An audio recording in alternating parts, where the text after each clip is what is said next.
Hi, I'm Akshat. I'm the founder and principal of Architecture Discipline. And I think it's fantastic that A+D has completed 40 years of publication. It's a tremendous achievement. It is a journal that's close to my heart because it was the journal that we would read as architecture students way back in architecture school.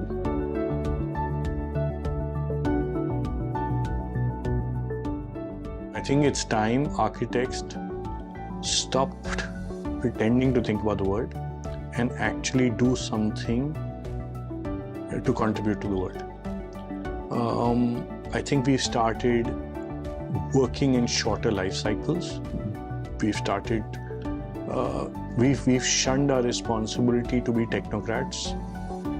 We've shunned our responsibility towards architecture as a contribution to the urban realm, and which is cities, and we're basically working in our own, isolated spaces. So, in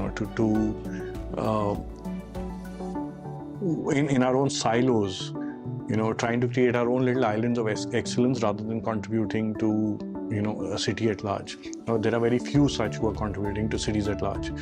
And we're sort of working in smaller and smaller modes. So you don't work at a city scale any longer, neither do you work at the scale of a neighborhood, but you start working at the scale of a building, and then you start working at the scale of smaller interiors within the building itself.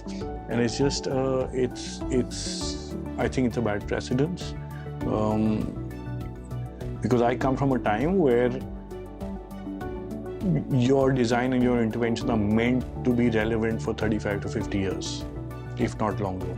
And let's not forget that public infrastructure has to be relevant for 100 to 120 years. And it is time that architects recalibrate their processes to start thinking in that time scale already. Well, architects have really no role to play in disaster management per se. I think that role is generally played by the authorities.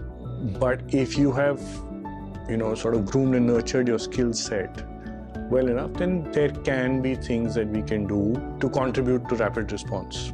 More significantly, we can play a role by ensuring our buildings are, humane habitats and are spaces that, are generally future-proof. But should a disaster happen, and that's the very definition of a disaster, that things have happened that are beyond our control, that for most part they still remain habitable and healthy environments. Well, we've been sort of working on these ideas for a while, on how we need more efficient sort of autonomous mobility within cities, to eliminate the unpredictability of human navigation. We'd also been working with post-industrial waste to create, inexpensive built environments or inexpensive habitable built environments that can be quickly configured for various functions. And we've been doing this for many years. The slowdown of any development during the pandemic, when it first hit, just allowed us to present these in a more cohesive manner. And it started with, the idea of, detection, because you didn't know who was a carrier. And this was pre, the app that, the Arogya Setu app, we actually worked on a small sensor-based neckband so that you could identify people who were infected or who were unwell, or you could be alarmed before you walked into a space where there was potentially a health hazard. And it just so happened that when the pandemic hit, it allowed us a pause to sort of to present those ideas quickly and in a cohesive manner to a few people.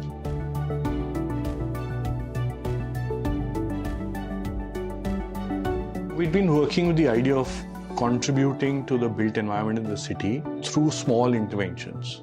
We did this with, an Oyo townhouse project wherein, they would sort of take these buildings that were not in the best state and would clean up the buildings and clean up the street and the foot pavement all the way across, and that was our condition to design the palette for them. Because they were taking up these buildings which would then turn around their A, extend their lifespan, B, turn them around as economic cases, we could actually have multiple such projects in a row, and thereby through subterfuge actually clean up a street.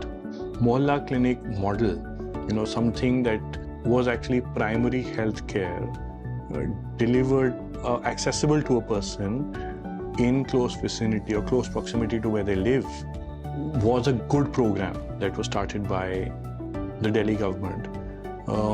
We extended the program by saying, since you're creating the infrastructure, you could also create the infrastructure for a little bit of,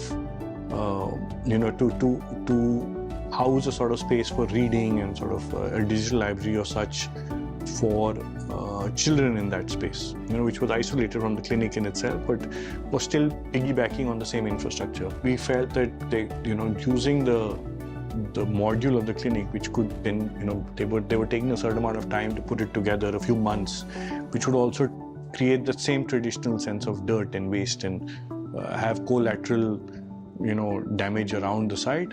We figured that if we were to use recycled containers retrofitted in a factory and just installed, that would be a faster turnaround time, would be a cleaner solution, so it would not be so disruptive to the site itself, could be relocated should the need not exist anymore, and could become through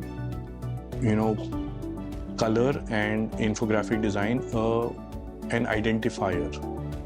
And so we worked with a firm called VDIS to actually generate the infographic, so it's not just a politician's photograph on public infrastructure, but it's actually a message out for public infrastructure.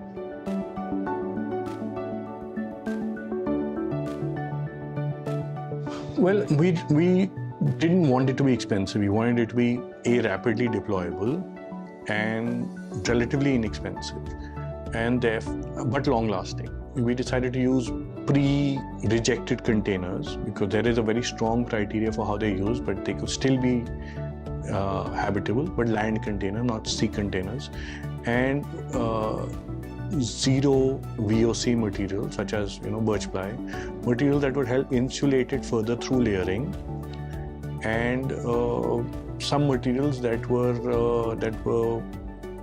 hospital grade. So the way the floor is done and the way the floor is turned up and all that is antibacterial, antiviral, and such.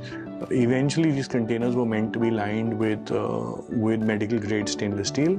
It is something that we could not do at that time because the entire steel industry had sort of collapsed and was giving oxygen out to hospitals, so their production has stopped. The only way to start deploying them was to deploy them with the base material, which was insulation and then birch ply and a vinyl that is sort of antibacterial as such.